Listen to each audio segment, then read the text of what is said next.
No, all I talk about is how powerful human beings are.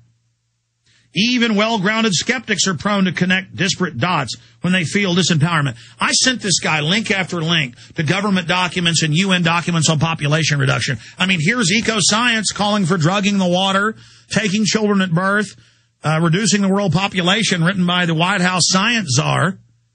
I mean, everybody knows about this. This was in the Associated Press. I sent him a whole bunch of stuff just like this. He doesn't care. He says, I'm making it up.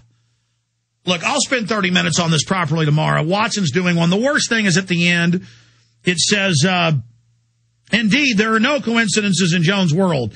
In a scene from the Obama deception, Jones dives into the belly of the beast, the hotel where purported conspirators will be meeting.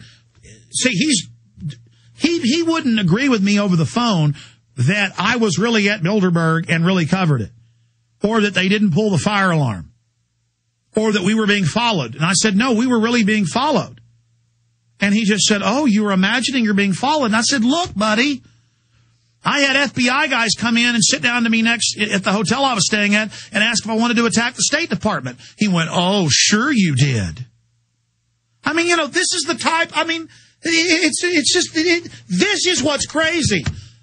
But it's not crazy. It's crazy like a fox. This is a drug ad.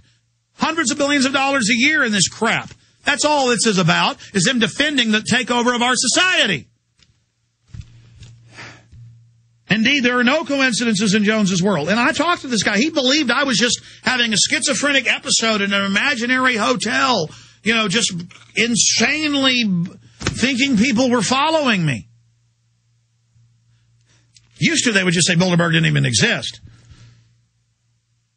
As he begins a telephone interview, the alarm bell goes off. The bastards have set this up, he says, which I had security walk up to me as I'm walking up from the restaurant eating, and they go, we don't like people setting off fire alarms. You go to prison if you do that. Said that to me and Rob Jacobson. And we went, we're not pulling fire alarms. Thank you. And yeah, people try to rob the place. And we were like, and so I go up to my room, close the door, Coast to Coast AM calls. I pick the phone up and the fire alarm goes off. I go downstairs and the head of security with Bilderberg Security walks up and goes, I'm going to effing take you out, Jones. I can call Jacobson's in here. He's a witness to it. But see, I live in the real world. It was all over the Canadian news. I got arrested in Canada. I brought that up to him. Not real. I didn't go to Canada, didn't get arrested, wasn't in the front page of all their papers. You know, just dozens of the top papers, National Post, Toronto Star, all over the news. And I've got my film. Don't say that's grandiosity. I have my film with the newspaper headlines. That film is real, buddy. But see, it's good they're denying everything to this level because it's so asinine when they say none of this exists and then people find out it does. Just like Obama's people are saying there's no call for national compulsory service. George Soros-funded Media Matters is attacking me saying it's not real. People then click on my site and see the video of Obama calling for it and Rahm Emanuel calling for it. Jones says that he's even been visited by the FBI and Secret Service but can't discuss the interviews. Well, since I did this interview 3 months ago, I'm not under federal gag order. And you can read the AP and Wired magazine that the FBI and Secret Service were here for threats against government officials and police. And they subpoenaed the IP addresses and arrested the people. So see, little jackass, it's real. Okay? Stick that in your stupid pipe and smoke it. You're a fool.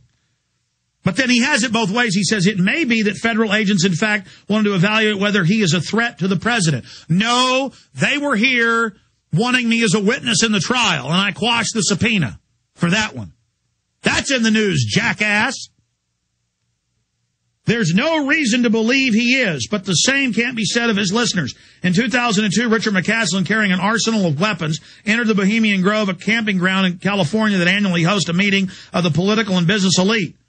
He told authorities he had been planning his commando raid for a year after he says hearing Jones claim that the ritual infant sacrifice was taking place there. He asked me about this, and I said, my film is on record that it's an effigy of a child, and we've never said they're killing a real person. I gave him the video. He didn't care. He implies I'm saying it. I explained McCaslin had been in the Marine Corps in Force Recon and was obviously out of his gourd and sending me weird hand-drawn comic books and that he'd worked at Six Flags playing the part of Spider-Man, and that he tried to come around. I'd refused to meet with him. He then moved out to California in what looked like a staged event in the middle of winter, dressed up with a bunch of weapons, and went out there and set fire to a trash can and then waited for the police. Looks like a staged event. But see, that's all distortion. He knows you don't have all that background, so this guy can manipulate you. He wants to be a psychologist so he can have power over people. How many psychologists have been caught doing weird stuff to their patients?